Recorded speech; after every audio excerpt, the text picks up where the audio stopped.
Bismillahirrahmanirrahim. Assalamualaikum warahmatullahi wabarakatuh. Innal hamdalillah nahmaduhu wa nasta'inuhu wa nastaghfiruh wa na'udzu billahi min shururi anfusina wa sayyiati a'malina. May yahdihillahu fala mudilla lahu wa may yudlil fala hadiya lahu. Ashhadu an la ilaha illallah wahdahu la syarika lah wa ashhadu anna Muhammadan 'abduhu wa rasuluh. Qala Allah 'azza wa jalla ya ayyuhalladzina amanu taqullaha haqqa tuqatih wa la tamutunna illa wa antum muslimun.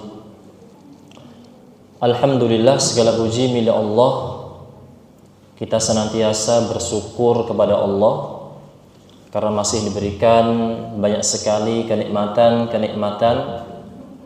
baik itu nikmat al-zahiriyah maupun nikmat al-batiniyah.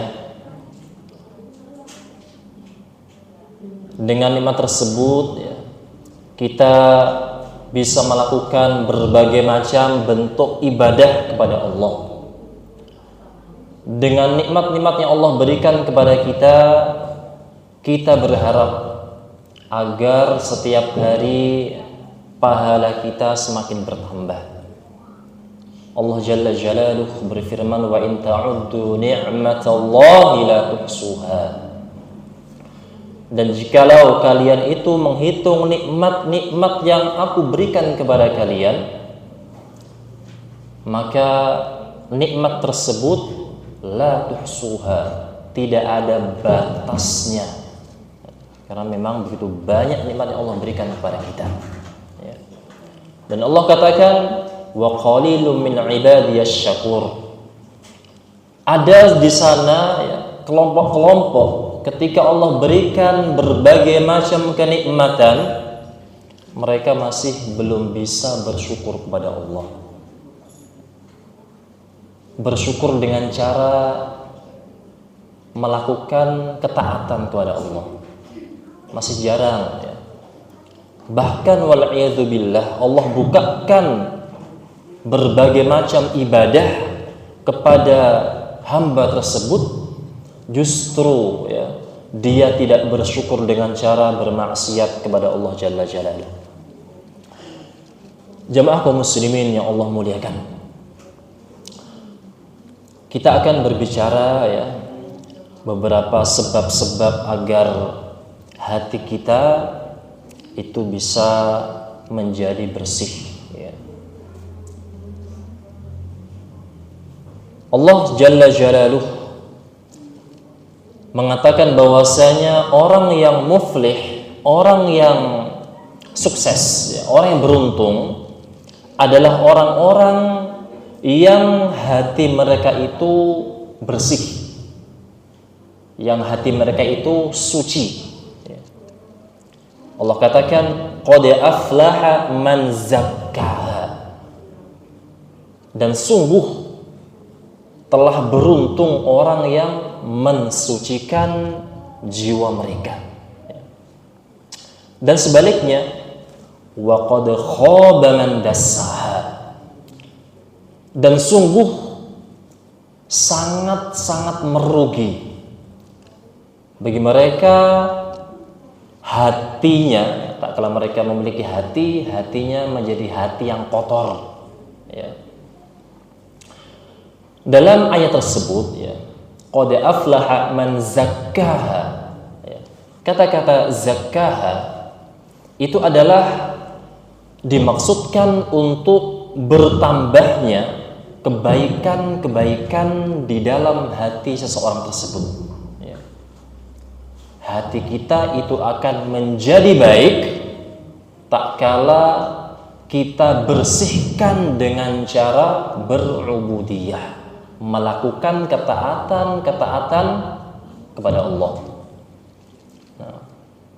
Dan sebaliknya, wa qad khaba man dassaha, merugilah orang-orang yang hatinya itu hati yang kotor.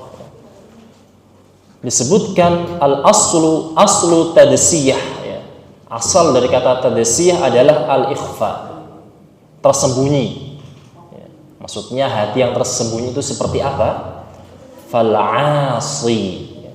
Jadi maksudnya adalah orang-orang yang mereka itu hatinya dipenuhi dengan kemaksiatan kepada Allah Subhanahu wa taala. Ya. Itu makna dari wa qad khaba man dassaha. Kotornya itu dengan maksiat, ya, dengan dosa dan maksiat. Jamaah kaum muslimin yang Allah muliakan. Kemudian ya kita lanjutkan kembali. Kita akan masuk ya di pokok yang pertama sebagai dasar utama, ya, agar hati kita bisa menjadi hati yang bersih, ya. Tidak lain dan tidak bukan adalah, ya, tauhid, karena tauhid adalah kunci pokok dari pensucian jiwa. Nah, sangat-sangat mustahil jamaah, ya, ketika seseorang tidak mentauhidkan Allah, hatinya bisa menjadi bersih. Itu sangat mustahil. Nah, sangat-sangat mustahil, ya. Dan kita kembali ya ke tujuan awal. Untuk apa gerangan Allah ciptakan kita? Apakah hanya sekedar abasa, ya, tidak ada manfaatnya sama sekali? Apakah kita diciptakan hanya ya sia-sia, ya, nggak ada tujuannya? Allah Jalla Jalaluh mengatakan wa ma khalaqtul jinna wal insa illa liya'budun. Ini pokok yang paling dasar, ya, agar kita ingat terus, ya, di mana kita berada, kapanpun ini harus kita ingat. Tujuan kita diciptakan itu untuk beribadah kepada Allah, ya, untuk ibadah. Dan kita harus ingat juga, ya, ibadah itu bukan hanya sekedar sholat, bukan hanya sekedar puasa. Naam, sholat ibadah yang paling baik, ya, untuk memperbaiki jiwa kita itu sholat. Nah, akan tetapi ibadah bukan hanya sekedar sholat, bukan hanya sekedar puasa, bukan hanya sekedar ibadah haji atau yang lainnya. Yang namanya ibadah adalah semua nama, ismun jami'un li kulli ma yuhibbuhu Allah wa yardah. Jadi semua apapun namanya, semua nama, ketika Allah Jalla Jalaluh itu cinta, ketika kita mengerjakan sesuatu entah apapun namanya, ya, dari perbuatan, dari apapun namanya, ketika kita mengerjakannya kemudian Allah cinta, ya, maka itu ibadah. Dan yang kedua, Allah ridha. Allah cintai dan Allah ridhai. Maka itu adalah ibadah, ya. Jadi ibadah itu umum cakupannya. Jadi tidak heran, ya, kalau kita diciptakan ini memang benar-benar untuk ibadah, nah, untuk beribadah kepada Allah Subhanahu wa taala. Baik. Kemudian jamaah yang Allah muliakan, ya, kita ambil sedikit contoh dari hal ini, ya. Tak kala kita melakukan hal-hal yang sifatnya mubah, ya, sifatnya boleh dikerjakan, ya, karena memang hukum asal, ya, ketika kita hidup di dunia ini semuanya menjadi mubah hukumnya, kecuali ada hal-hal yang dilarang, ya, jadi kita nggak boleh mengerjakannya. Nah, makan gimana hukumnya? Mubah makan. Tidur gimana hukumnya? Mubah tidur, ya. Bicara mubah. Semuanya itu mubah, boleh dikerjakan. Nah, mubah, diperbolehkan. Tapi bagaimana caranya, ya, agar hal yang mubah tersebut itu bisa bernilai ibadah? Agar 24 jam yang kita miliki itu tidak keluar dari yang namanya ibadah, bernilai ibadah. Ya tentu kembali ke yang tadi yang kita sebutkan tadi. Bagaimana caranya agar Allah itu cinta? Bagaimana caranya agar Allah itu ridho kepada kita? Nah, kita berucap-ucap, ya, berkata-kata. Allah Jalla Jalaluhu katakan, ya, ketika mewasiatkan kepada kita, ya, ittaqullaha haqqa tuqatih wa qulu qawlan sadida. Allah perintahkan agar kita ini yang memiliki lisan, ya, lisan kita itu kita gunakan untuk hal-hal yang sadid, pakai sin bukan pakai shin, ya. Dan berkatalah dengan perkataan yang benar. Kalau kita berkata dengan perkataan yang benar, ya, apalagi sesuai dengan landasan Al-Quran, ya, dan juga hadis Nabi SAW, itu bisa bernilai ibadah dan bukan syadid, ya, perkataan yang keras, bukan, ya, bukan perkataan yang keras, tapi perkataan yang benar. Nah, jamaah kaum muslimin yang Allah muliakan.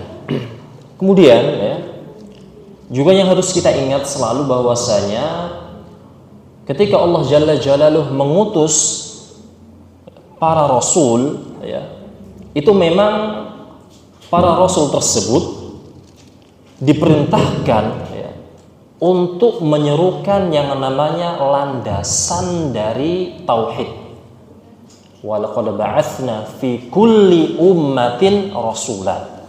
Dan sungguh kami telah mengutus di setiap umat itu ada seorang rasul, seorang utusan. Jadi rasul itu maknanya adalah utusan, ya, seorang utusan. Tugasnya mereka apa? Tugasnya mereka adalah ani'budullaha wajtanibut taghut, ya. Tugasnya mereka, ya, mereka mengikrarkan kepada umatnya, ya, hendaknya kalian ani'budullah, sembahlah Allah saja.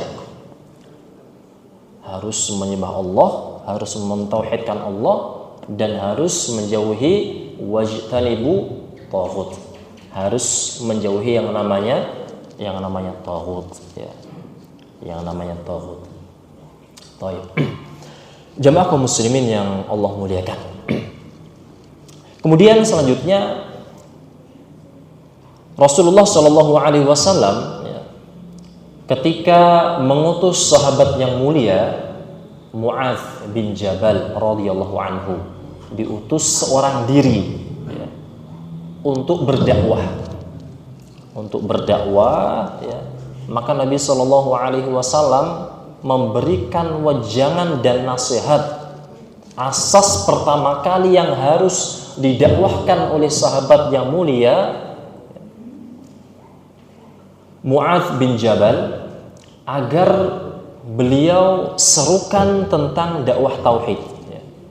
Karena kalau tauhidnya sudah masuk ke hati, maka hatinya itu pasti akan bersih, ya. Kalau hatinya sudah disirami dengan yang namanya al-ubudiyah, maka hati tersebut akan menjadi hati yang bening, ya. Rasulullah SAW mengatakan, innaka taqdamu ala qaumin min ahlil kitab. Wahai Mu'adz, engkau itu sejatinya akan datang kepada suatu kaum yang mana mereka-mereka yang ada di negeri Yaman, ya, itu termasuk dari bangsa ahli kitab. Mereka mentelaah kitab Injil, ya, dan juga Taurat. Nah, sama-sama dari agama samawi, ya. Maka falyakun awwala ma tad'uuhum ila ay wahidullah, ya. Maka hendaknya pertama kali yang harus engkau serukan kepada ahlu kitab, ini dakwah, ya, dakwah kepada mereka, itu tentu dakwah mencari persamaan. Jadi persamaan orang Islam dengan ahlu kitab itu memang ada persamaannya, ya. Sama-sama mengakui adanya Nabi Ibrahim tentunya, karena Nabi Ibrahim itu, ya, Nabi yang sangat dihormati, di tiga agama, ya. Agama Islam, agama juga dari bangsa ahlu kitab, ya. Kalau orang Islam ya tentu kita tahu bahwasanya Rasulullah Shallallahu Alaihi Wasallam, kakek beliau itu Nabi Ismail, ya. Nabi Ismail putra dari Nabi Ibrahim alaihissalam. Dan juga orang-orang Nasara juga sama, ya. Orang-orang Nasara juga sama. Ketika mereka mengagungkan Nabi Isa, ya, bahkan melewati batas, ya. Mereka meyakini bahwasanya Nabi Isa itu dari bangsa Yahudi, ya. Dari keturunan Nabi Yakub tentunya, ya. Dan Nabi Yakub punya seorang bapak namanya Nabi Ishak. Nabi Ishak punya seorang bapak Nabi Ibrahim. Dan sama dengan orang-orang Yahudi juga, ya. Jadi persamaannya kemudian disampaikan tentang dakwah tersebut, ya. Tentang dakwah yang menjadi asas fondasi, ya, agar hati tersebut menjadi hati yang suci dan yang bersih. Baik. Jamaah kaum muslimin yang Allah muliakan. Kemudian, ya, Allah Jalla Jalaluh mensifati orang-orang musyrik dengan perkataan, ya, wa wailul lil musyrikin, ya, mereka itu adalah orang yang mendapatkan ancaman dengan celaka, ya, jadi celakalah orang-orang musyrik. Mengapa mereka itu bisa celaka, ya? Alladzina la yu'tuna zakah. Jadi orang-orang musyrik itu mereka tidak menunaikan zakah. Menjadi tanda kutip, apa itu zakah, ya? Wa hum bil akhirati hum kafirun.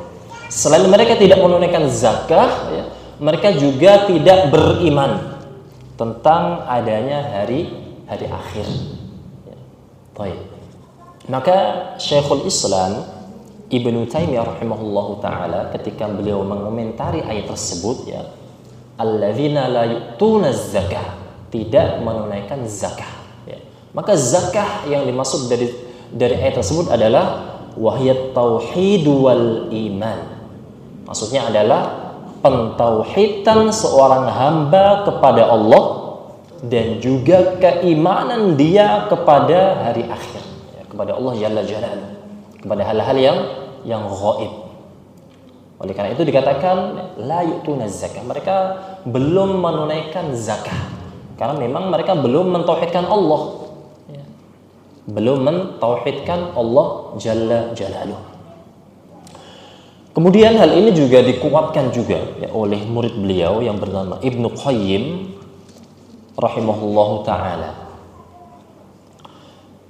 Ibnu Qayyim rahimahullahu taala kita kenal, ya, kita kenal dengan beliau dengan tulisan-tulisan beliau yang sangat bagus, ya, yang sangat banyak beredar di kalangan kita sering membacanya, ya, dan sudah banyak diterjemahkan di bahasa Indonesia, ya. Ada Zadul Ma'ad, ya, ada kitab yang lainnya juga, ya. Dan beliau biasanya, ya, berbicara seputar hati, itu sangat banyak sekali, ya, Ibnu Qayyim, ya, seputar hati, penyakit hati, ya, Ghathatul Laffan, ya, tentang kotoran-kotoran hati, bagaimana mensucikannya, bagaimana agar hati itu bisa bersih, ya. Ibnu Qayyim rahimahullahu taala beliau mengatakan, qala aktsarul mufassirin minas salafi wa min ba'dihim, berkata kebanyakan, ya, dari para ulama mufassir, ya, orang-orang mufassirin, ahli tafsir, ya, banyak kalangan ahli tafsir dari kalangan salafus saleh dan juga orang-orang yang datang setelah mereka. Maknanya, ya, ulama-ulama terdahulu, ya, ketika membaca ayat, ya, allazi wa wailul lil musyrikin alladzina la yu'tuna zakah, ya, maka kata beliau maksud dari ayat tersebut adalah wahiyat tauhid, ya, belum menunaikan tauhid kepada Allah Jalla Jalaluh. Oleh karena itu, ya, mendapatkan ancaman. Ancamannya apa? Menjadi orang yang celaka, ya. Celaka di akhirat lebih parah lagi nanti, wal iyadu billah, ya. Nah, taib. Dan beliau bahkan menegaskan, ya, dan tauhid tersebut adalah syahadatu alla ilaha illallah. Nah, ini memang benar-benar tauhid ya. Bersyahadat dengan kalimat la ilaha illallah. Wal imanul ladzi bihi yasqul qalb, dan juga keimanan ya, dengan kalimat tersebut. Dengan kalimat tersebut yang mana hati itu ya, ketika kita setelah beriman dengan kalimat tauhid, maka hati akan menjadi bersih tentunya. Dan disebutkan wahwa, dan tauhid adalah aslu kulli zakatin wa namain. Jadi tauhid itu kata Ibnu Qayyim rahimahullahu taala adalah pondasi, ya, adalah sumber ya, dari bertambahnya dan meningkatkan kebaikan, ya. Berkembang, nama itu berkembang ya, berkembangnya kebaikan. Jadi intinya kalau kita ingin ya ibadah kita bertambah, maka tauhid kita harus bagus ya. Kalau kita ingin Allah bukakan pintu-pintu kebaikan ya, kita sudah melakukan kebaikan pintu kebaikan A, kita pengen pintu kebaikan B, pintu kebaikan C, pintu kebaikan D. Maka yang harus kita perhatikan adalah tentu tauhidnya. Ya, ini kata Ibnu Qayyim rahimahullah taala. Nah, jamaah yang Allah muliakan, kemudian ya masih berbicara tentang hal tersebut ya, agar nantinya ya, ketika kita mengetahui perkara ini ya, karena ini perkara yang dasar ya, agar tak kala kita melakukan perbuatan-perbuatan yang menurut kita itu baik ya, tidak menjadi sia-sia ya. Bahkan wal'iyadzubillah, kita tidak menginginkan apabila amal kita menjadi amal yang haba'an manthura ya, seperti debu-debu yang berterbangan ya. Debu yang berterbangan itu nggak ada beratnya sama sekali, nilainya nggak ada. Bagaimana mau ditimbang ya? Beratnya saja tidak ada ya, sia-sia artinya ya. Kenapa bisa menjadi haba'an manthura ya? Karena tadi kembali ke jiwanya, kembali ke hatinya, hati yang rusak ya. Hati yang tidak bisa menjadi bersih dan suci disebabkan karena apa? Karena rusaknya hati tersebut dengan mungkin melakukan kesyirikan kepada Allah ya. Bahkan melakukan hal-hal yang Allah murkai. Dan satu hal yang Allah paling murka dan Allah tidak akan ampuni selama-lamanya adalah perkara kesyirikan ya. Perkara tidak mengesahkan Allah, bahkan mensekutukan Allah. Allah disekutukan dengan yang lainnya. Wal'iyadzubillah. Allah katakan la in asyrakta la yahbatanna 'amaluk. Seandainya engkau ya, itu melakukan perbuatan syirik ya, maka Allah katakan la yahbatan. Di sini ada penegasan, ditegaskan la yahbatanna 'amaluk ya, ditegaskan dengan kata-kata taukid ya, maka akan benar-benar ya, benar-benar terhapus amalanmu. Jadi amalmu itu bukan hanya terhapus, tapi memang benar-benar akan hilang, akan terhapus ya. Allah tegaskan dengan taukid ya. Ini dahsyatnya atau bahayanya tentang kesyirikan ya. Ketika Allah berbicara tentang kesyirikan, Allah katakan la yahbatanna 'amaluk ya. Ada lam, sebenarnya ada nun taukid, ditegaskan akan benar-benar hilang ya, hancur lebur amalanmu seandainya kita mensekutukan Allah Jalla Jalaluh. Nah, sudah amalnya hilang dan Allah katakan wala takunanna minal khasirin. Allah tegaskan lagi ya, dengan penegasan yang paling tegas, dan engkau akan menjadi benar-benar menjadi orang yang khasir, yang rugi ya. Di akhirat rugi ya, jangan sampai ya. Nah, jangan sampai. Dan ini menjadi cerminan kita ya, bahwasanya yang namanya kesyirikan itu sangat-sangat berbahaya sekali ya, sangat-sangat berbahaya. Kemudian jamaah ya, dan juga kita nasihatkan juga untuk diri kami pribadi, kemudian kepada jamaah umumnya ya, ketika kita telah melakukan suatu kebaikan, misalkan Allah bukakan pintu ibadah yang orang lain tidak bisa melakukannya, kita bisa melakukannya, pintu ibadah ya, kita lakukan. Kemudian kita lakukannya mungkin bersembunyi-sembunyi misalkan ya, atau kita bisa continue, kita lakukan terus kita lakukan terus ya. Maka kami nasihatkan ya, jangan sampai, walaupun ini sebenarnya susah untuk kita ya, menjaga hati memang benar-benar susah ya, ya. Jangan sampai kita menyebut walaupun dengan satu kata ya.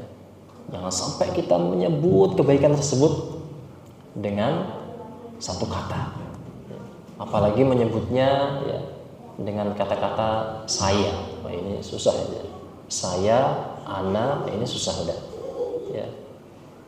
Kalau ada kata-kata biiznillah ya, dengan izin Allah ya, dengan bantuan Allah ya, itu masih mending. Tapi kalau sudah saya, ini susah. Nah, menjaga hati itu susah jemaah, sangat susah ya, sangat susah. Ditakutkannya apa? Ditakutkannya ya,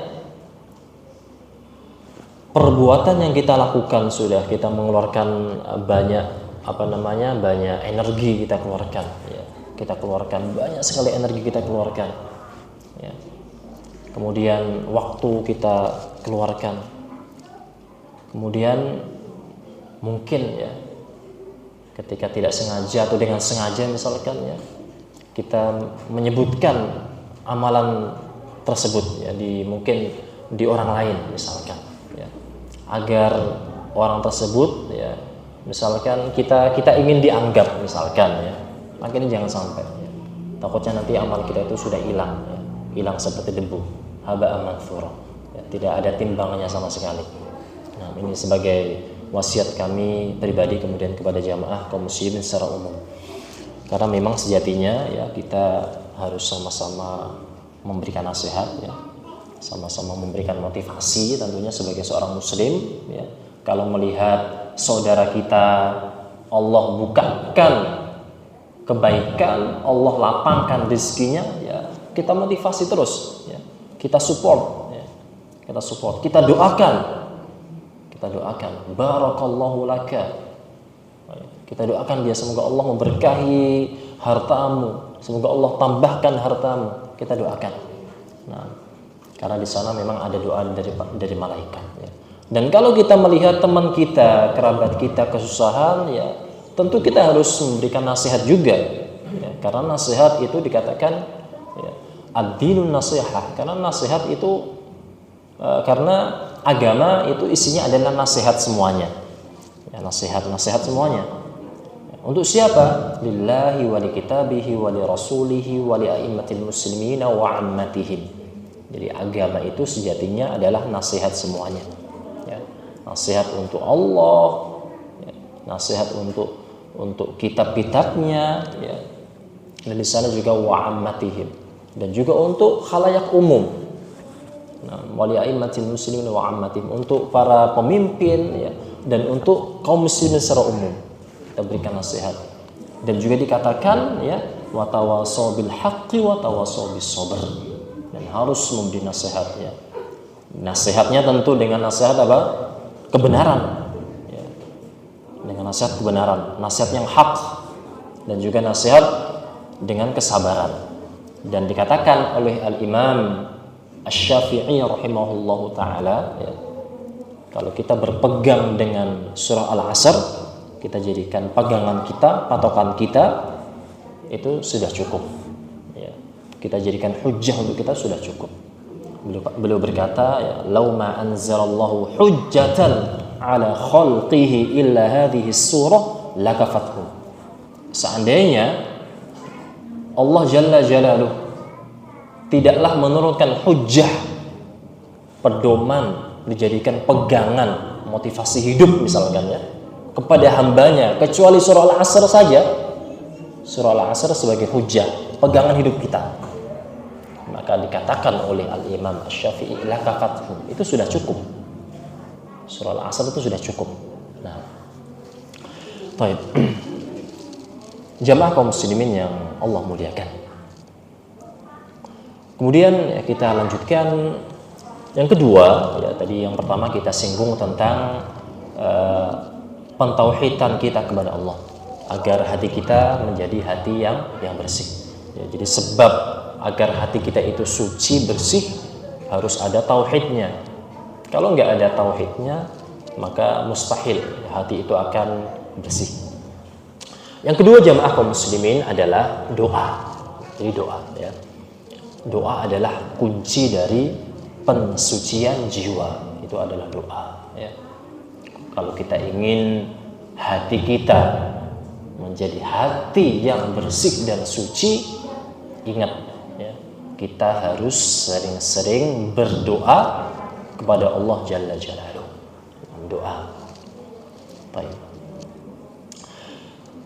Rasulullah Shallallahu Alaihi Wasallam ya, beliau bersabda, "Laisa syai'un akrama 'ala Allah Ta'ala min ad-du'a."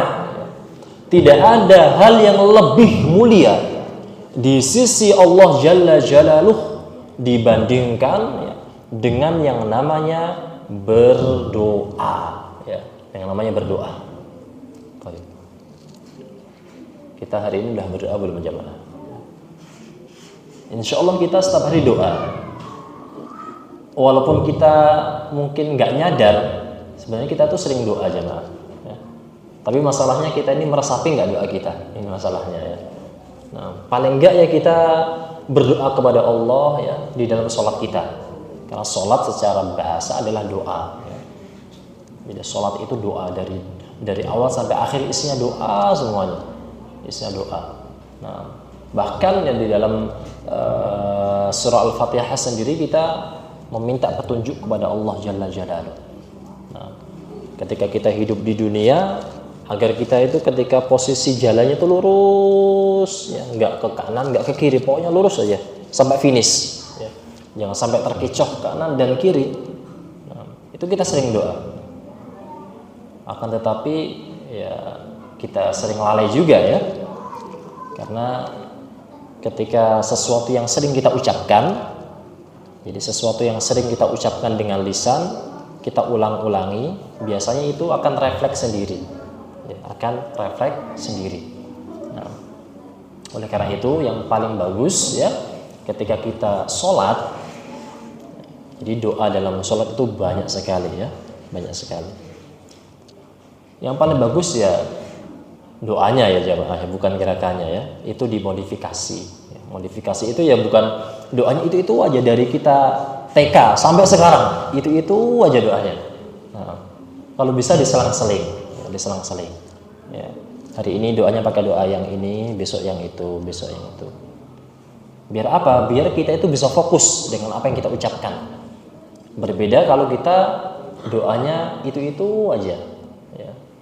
Ketika kita sholat, takbiratul ihram, kita udah ya, dengan refleksnya kita mengucapkan ya doa tersebut, refleks sendiri ya, karena sudah hafal, sudah mungkin di luar kepala, seperti surah Al-Fatihah ya, sudah mungkin. Nah, tapi kalau di sana misalkan ada hadis yang sahih ya, yang bisa kita pakai di dalam doa-doa ketika di dalam sholat ya, ketika ruku, ketika sujud, maka paling bagus ya diamalkan ya, bukan hanya sekedar itu saja ya.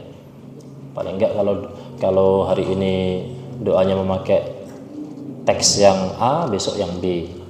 Baik. Karena itu akan meningkatkan konsentrasi kita ya.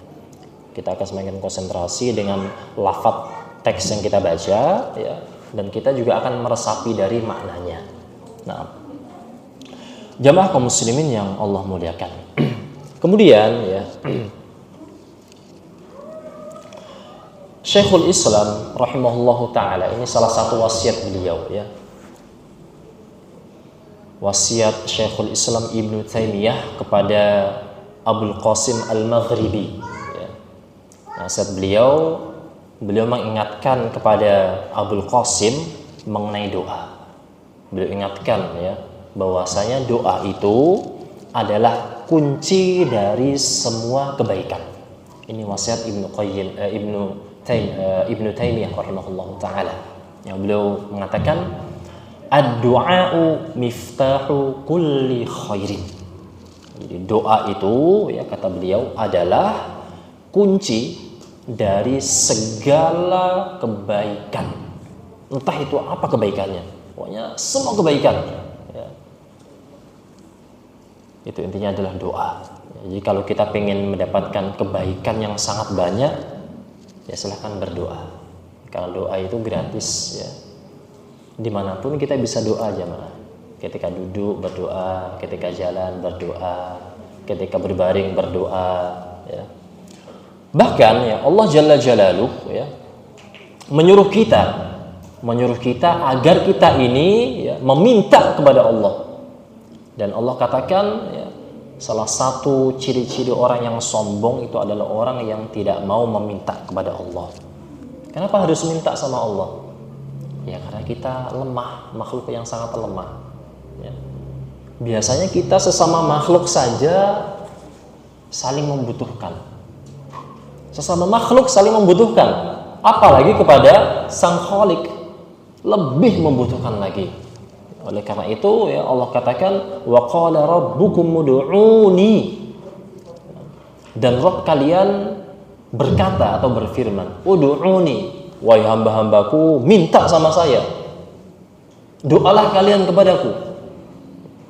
Kalau kalian berdoa kepadaku, astajib lakum. Aku pasti akan ijabahi doa kalian. Nah. Baik.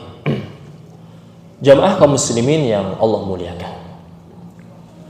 Bahkan ya, di kalangan sahabat sendiri seperti Umar bin Khattab radhiyallahu anhu Amirul Mukminin yang kedua ya. Beliau tidak mementingkan kapan sebenarnya doa itu akan dikabulkan. Beliau tidak melihat kapannya ya. Beliau tidak melihat kapan sih doa saya ini akan Allah ijabahi, tidak ya. Yang penting beliau bisa berdoa dan beliau katakan inilah ahmiluhumul ijabah. Ketika saya doa itu saya nggak mementingkan, tidak penting buat saya ya. Kapan doa saya itu akan Allah kabulkan itu nggak penting ya, kata Umar bin Khattab ya. Sekelas beliau, padahal doa sahabat luar biasa ya. Tapi sahabat tidak melihat ya kapan sih doa saya itu dikabulkan, nggak seperti itu. Beda dengan kita ya. Padahal mereka memiliki iman yang tinggi. Kalau kita ya justru sebaliknya, iman kita tidak seperti para sahabat. Iman kita tidak seperti mereka. Ketika kita doa pengen cepat-cepat dikabulkan. Nah ini masalahnya. Nah kemudian ya Umar bin Khattab beliau melanjutkan, walakin humud du'a. Yang penting buat saya doa terus menerus. Titik. Fa idza ulhimtu du'a fa innal ijabata ma'ahu. Luar biasa ini masyaallah ya. Ketika saya, kata beliau ya, apabila saya itu diberi ilham, diberi taufik oleh Allah, bisa berdoa. Jadi doa itu taufik, karunia dari Allah ya. Doa adalah karunia dari Allah. Kita bisa doa berarti luar biasa, masya Allah ya. Itu taufik dari Allah. Kita harus bersyukur bisa doa. Apabila saya diilhamkan, diberikan taufik oleh Allah setiap hari bisa berdoa, maka saya yakin ya, yang namanya ijabah itu pasti akan menyertainya. Ini luar biasa sekali ya. Yang penting doa aja setiap hari. Doa saja setiap hari. Baik. Jemaah kaum muslimin yang Allah muliakan ya. Dan kita masih ingat ya, Rasulullah SAW sebagai seorang Rasul ya, dan juga seorang Nabi, beliau bahkan ya, masih tetap berdoa kepada Allah Jalla Jalaluh. Bahkan beliau di dalam sehari itu ya dikatakan ketika beliau beristighfar ya paling tidak ya 70 sampai 100 kali istighfar kepada Allah Jalla Jalaluh. Nah, bagaimana dengan kita? Ya, bagaimana dengan kita yang kita ini ya tidak bisa kita pungkiri ya, imannya mungkin lemah ya. Kemudian masih naik turun ya. ibadahnya ya mungkin masih belum bisa sempurna, yang pasti ya. Kemudian semangatnya jauh dari para sahabat tentunya ya.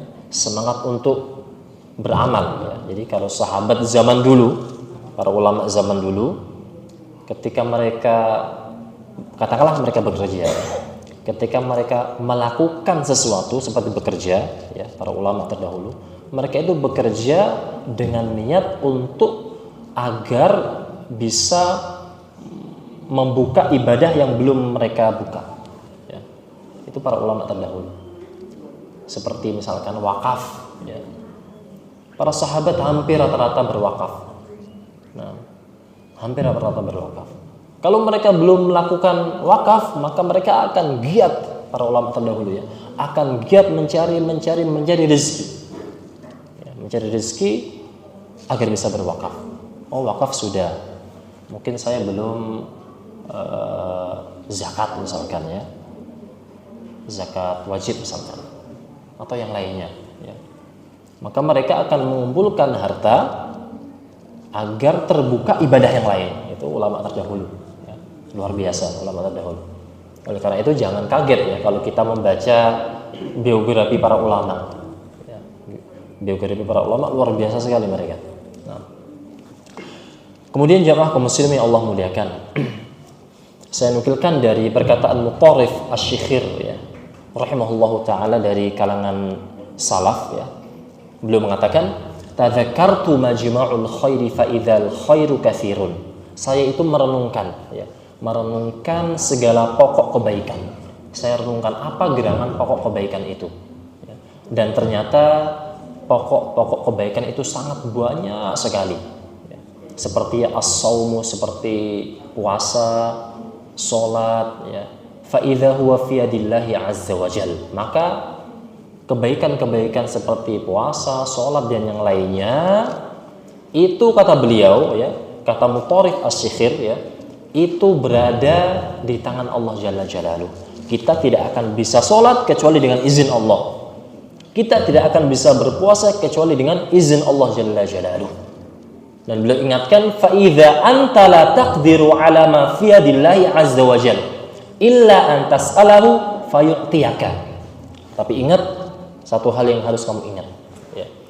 Seandainya engkau itu tidak mampu untuk mendapatkan sesuatu yang hal itu berada di tangan Allah ya, seperti puasa, sholat, yang lainnya, kecuali illa antas alahu, kecuali setelah engkau meminta kepada Allah, doa.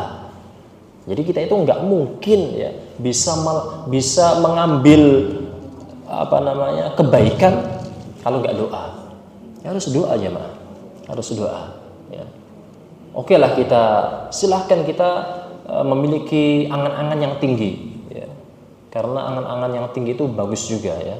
Memiliki cita-cita ya, cita-cita mungkin anak kita bisa kuliah di Timur Tengah, luar biasa. Berdoa agar mungkin anak kita bisa mengisi pengajian di Masjid Nabawi, itu luar biasa sekali jamaah. Memiliki cita-cita plus diiringi dengan doa, ya. Dan beliau katakan illa antas alahu fayu'tiyaka, karena dengan berdoa maka Allah akan berikan doa tersebut, Allah akan ijabahi dan engkau akan bisa mengambilnya. Fa idza jima'ul khairi ad-du'a, dan ternyata kata beliau ya, pokok atau semua kebaikan-kebaikan itu terkumpul dalam satu hal, yaitu doa.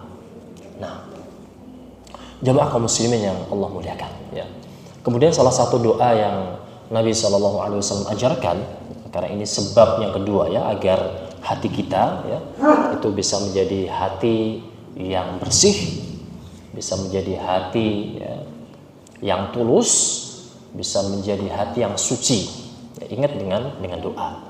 Rasulullah SAW ya berdoa, Allahumma ati nafsi taqwaha. Beliau minta agar jiwa beliau itu diberikan jiwa ketakwaan kepada Allah. Ya, padahal beliau seorang Rasul. Allahumma ati nafsi taqwaha. Ya Allah, berikanlah diriku ketakwaan. Beliau ini kurang apa sebenarnya? Sudah takwa luar biasa. orang yang paling bertakwa Rasulullah Shallallahu Alaihi Wasallam.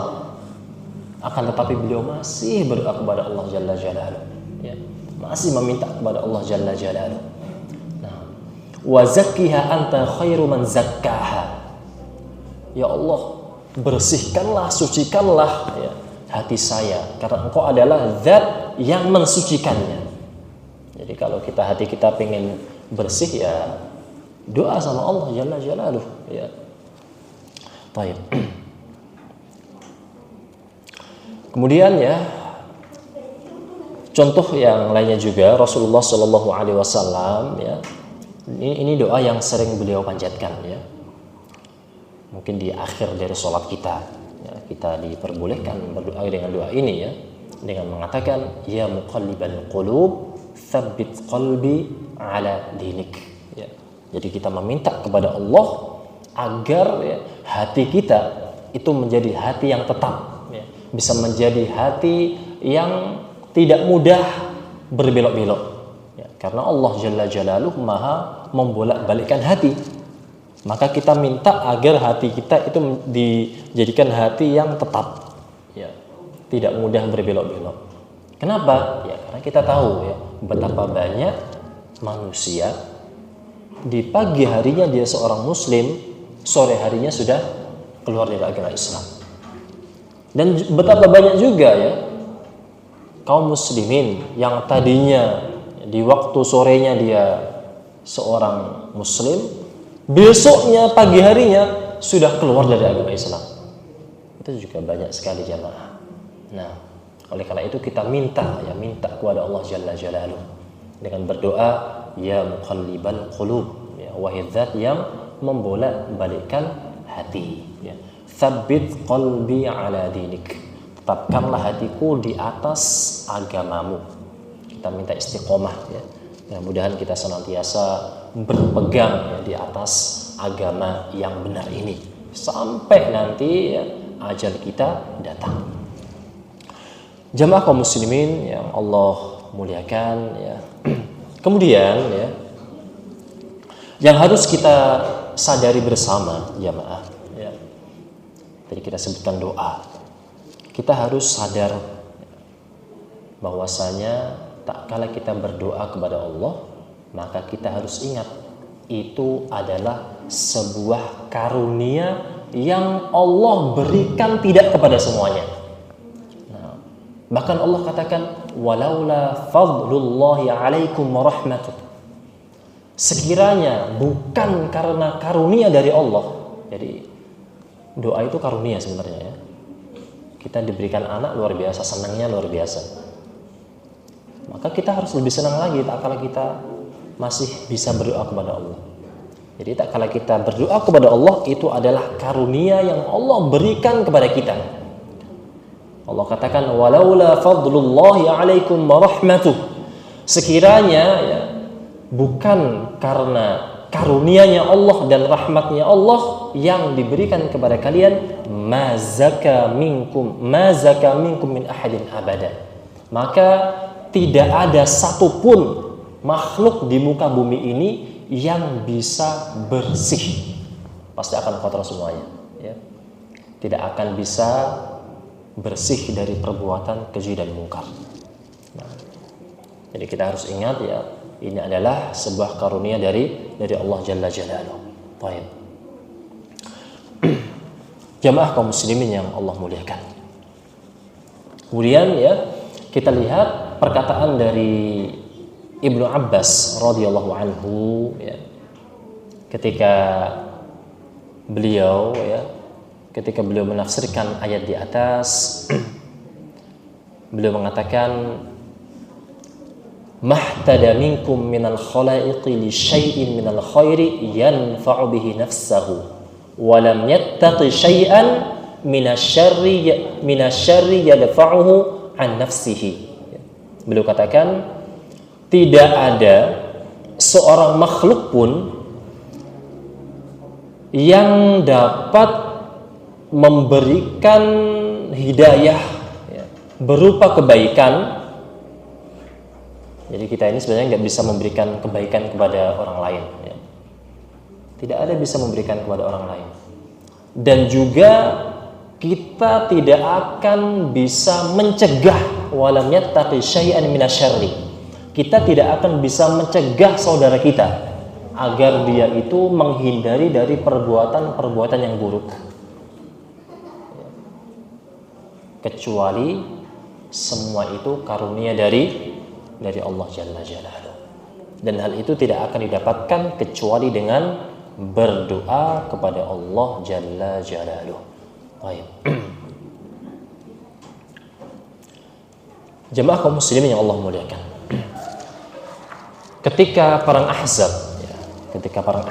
atau perang Khandaq, ya, perang Ahzab itu disebut juga perang Khandaq, ya, terjadi pada tahun 5 Hijriah. Ya. Salah satu sebabnya adalah ya, orang-orang kafir Quraisy yang berada di Mekah itu sangat khawatir dengan kekuatan kaum muslimin yang berada di kota Madinah, karena semakin kuat kekuatannya. Kemudian yang kedua, ya, salah satu sebabnya adalah bangsa Yahudi yang mereka itu dipindahkan ke pinggiran, kemudian dari Bani Ghatafan, ya, mereka ingin mengambil jalur dagang di Madinah. Akhirnya dari depan, ya, kaum Quraisy Mekah datang, dari belakang bangsa Yahudi. Nah, dan sebelumnya ada yang namanya Piagam Madinah, tapi mereka berkhianat. Nah, di perang Ahzab tersebut, ya, Rasulullah SAW ketika menggali parit, ya, disebutkan ketika beliau menggali parit, kemudian tersingkap, ya, perut beliau, ya, berwarna putih, kemudian terkena debu. Dan hal itu dikisahkan oleh sahabat yang mulia Al-Barra radhiyallahu anhu. Ya. Karena Rasulullah SAW yaumal ahzabi yanqulu ma'ana turab. Rasulullah SAW ketika perang Ahzab, beliau bersama kami sama-sama, ya, mengangkut yang namanya, bisa kita katakan batu, ya, atau tanah. Ya. Walaqad warat turabu bayadu batnihi. Kemudian tak kala beliau mengangkat tanah, ya, maka perut putih beliau itu menjadi kotor, ya, tersingkap kemudian menjadi kotor disebabkan karena tanah tersebut, ya. Kemudian Rasulullah SAW berdoa, wa huwa yaqul, berdoa, wallahi laula anta mahtadaina. Ya Allah, jikalau bukan karena hidayah yang Engkau berikan kepada kami, maka kami tidak akan mendapatkan petunjuk. Wala tasaddaqna wala sallaina. Ya Allah, seandainya bukan, ya, karena hidayah yang Engkau berikan kepada kami, maka kami tidak akan bisa bersedekah, maka kami tidak akan bisa sholat. Bahkan Rasulullah SAW, ya, berucap dengan doa tersebut. Ya. Nah, ini pentingnya doa jamaah, ya. Jadi hendaknya kita, ya, sering-sering berdoa dengan doa yang sudah kita hafal, ya. Kalau misalkan kita belum hafal, ya, bisa kita cari-cari di internet. Insya Allah banyak sekali, ya. Insya Allah banyak sekali doa-doa, ya. Di sana ada kitab yang mungkin sudah diterjemahkan di dalam bahasa Indonesia, ya. Kitab Zikir Pagi dan Petang, ya. Itu sama-sama kita amalkan, ya. Atau mungkin doa yang lainnya, ya. Dari guru-guru kita telah mengumpulkan di kitab, mungkin, ya, di satu kitab, ya. Di sana ada buku, ya, buku tentang doa, ya. Baik.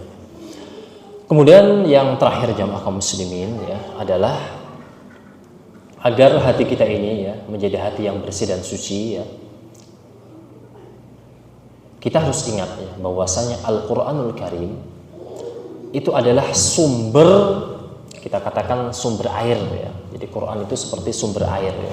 Sumber air yang sangat bersih untuk pensucian jiwa, itu Al-Quranul Karim. Nah, paling bagus ya. Kalau jiwa kita, ya, kita katakan jiwa kita seperti tanah misalkan. Tanah itu akan kering kalau tidak disirami. Maka hati kita akan mati ya, kalau tidak terkena siraman dari Al-Quranul Karim. Baik. Allah Jalla Jalaluh mengatakan, laqad manallahu 'alal mu'minin. Dan sungguh ya, Allah Jalla Jalaluh memberikan kenikmatan, memberikan karunia kepada orang-orang mukmin. Karunia apa yang Allah berikan kepada orang mukmin? Idz ba'atsa fihim rasulan. Salah satu karunia Allah yang diberikan kepada orang mukmin adalah tak kala Allah Jalla Jalaluh mengutus Rasulullah sallallahu alaihi wasallam. Itu karunia yang sangat besar. Nah, karunia dari Allah ya. Idz ba'atsa fihim rasulan min anfusihim. Ya. Jadi diutusnya Rasulullah min anfusihim, dari bangsa mereka, dari bangsa Arab. Itu karunia yang sangat besar, kenikmatan yang sungguh-sungguh luar biasa ya. Kemudian yatslu alaihim ayatihi wa yuzakkihim. Kemudian ya, karunia berikutnya adalah Rasulullah sallallahu alaihi wasallam ya, tak kala menjadi seorang rasul, beliau menyampaikan ke umatnya, membacakan tentang firman-firman Allah. Ini kenikmatan yang luar biasa. Maka dengan hal tersebut wa yuzakkihim, maka jiwa itu akan bisa bersih. Jadi dengan cara mentelaah Al-Quran, jiwa kita akan bisa menjadi suci. Nah, jamaah kaum muslimin ya, Allah muliakan ya. Ibnu Abbas radhiyallahu anhu ya, tadi sebelumnya kita sebutkan Ibnu Abbas ya, sekarang kita sebutkan juga perkataan dari Ibnu Abbas radhiyallahu anhu ya. Ibnu Abbas radhiyallahu anhu beliau mengingatkan kepada kita ya, barang siapa yang hatinya itu dipenuhi dengan Al-Quranul Karim ya, maka kehidupan dia ketika dia hidup di dunia, dia tidak akan menjadi orang yang tersesat, dan dia ya, tidak akan menjadi orang yang celaka. Ini adalah jaminan dari Allah Jalla Jalaluh ya. Allah jamin ya. Kalau misalkan ya, kita sebagai warga Indonesia misalkan ya, pergi ke sebuah tempat, terjadi perang, nyawa kita terancam, ada orang yang menjamin kita, kamu aku jamin jiwa kamu aman. Oh, kita luar biasa senang sekali. Kita akan banyak berterima kasih kepada orang tersebut, sudah menjamin kita. Maka dalam hal ini ya, Allah Jalla Jalaluh menjamin hambanya tak kala mereka itu mempelajari Al-Quranul Karim. Allah jamin. Jaminannya apa? Ketika dia hidup di dunia, dia tidak akan menjadi hamba yang tersesat. Itu jaminan yang pertama. Dan jaminan yang kedua ya, dia tidak akan menjadi orang yang sengsara. Itu jaminannya. Tapi terkadang ya, kita dibisik oleh setan biasanya jamaah ya. Kalau anak kita ngafal Quran nanti kerjanya gimana? Kalau anak kita setiap hari cuma belajarnya agama saja misalkan ya, nanti gimana dia kerjanya? Nah, ini bisikan-bisikan sebenarnya, hanya bisikan-bisikan setan ya. Padahal Allah telah menjaminnya. Ibnu Abbas mengatakan, dhaminallahu liman ittaba'al Qur'an. Allah akan menjamin kehidupan seseorang tak kala dia hidup, dia senantiasa mengikuti petunjuk dari Al-Quranul Karim. Alla yadhilla fid dunya wa la yashqa fil akhirah. Jaminannya yang pertama, ketika hidup di dunia dia tidak akan tersesat, ketika di akhirat dia tidak akan menjadi hamba yang sengsara. Nah, kemudian ya, Ibnu Abbas radhiyallahu anhu beliau mentelaah membacakan firman Allah, "Famanittaba'a hudaya fala yadhillu wa la yashqa."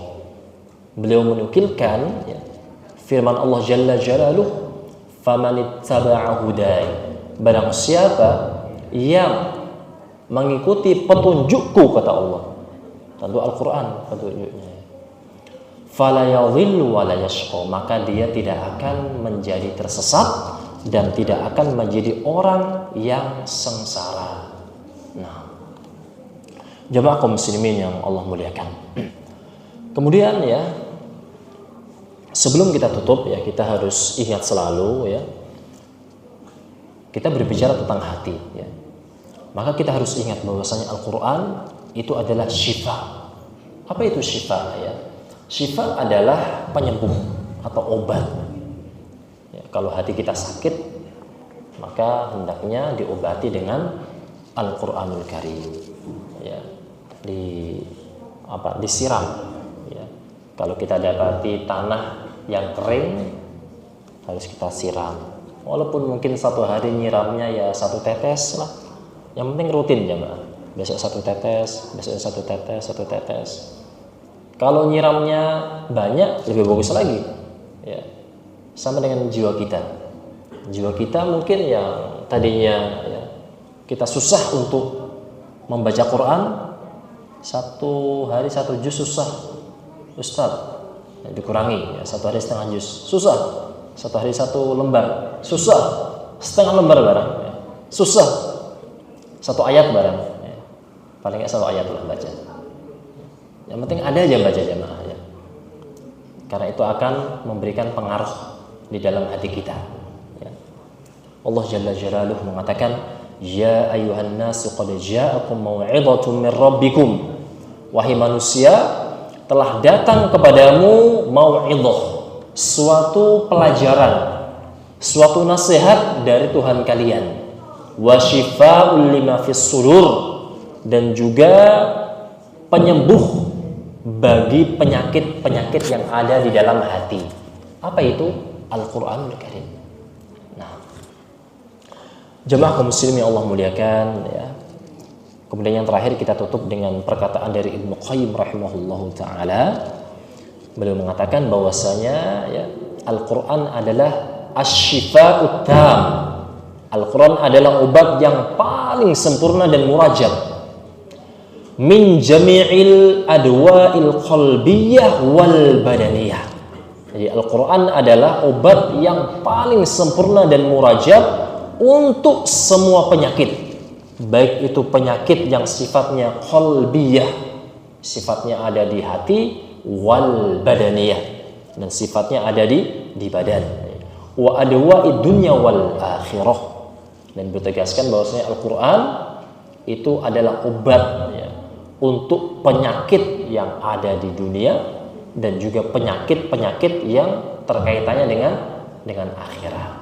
Nah, jemaah kaum muslimin yang Allah muliakan, mudah-mudahan yang sedikit ini bisa bermanfaat untuk kita semuanya ya.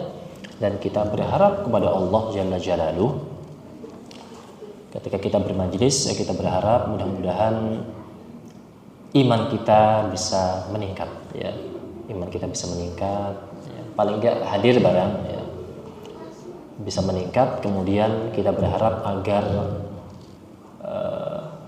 amal kita itu bisa berubah ya. Bisa berubah. Yang tadinya mungkin semangat kita 60% ya, dengan hadirnya kajian mungkin ya bisa nambahlah 1%. Kalau 10% alhamdulillah, nambahnya 50% alhamdulillah ya. Dan kita harus ingat selalu bahwasanya semua ini adalah fadlu minallah ya, karunia yang Allah berikan kepada kita semuanya. Baik, subhanakallahumma wa bihamdika asyhadu an la ilaha illa anta astaghfiruka wa atubu ilaih. Assalamualaikum warahmatullahi wabarakatuh.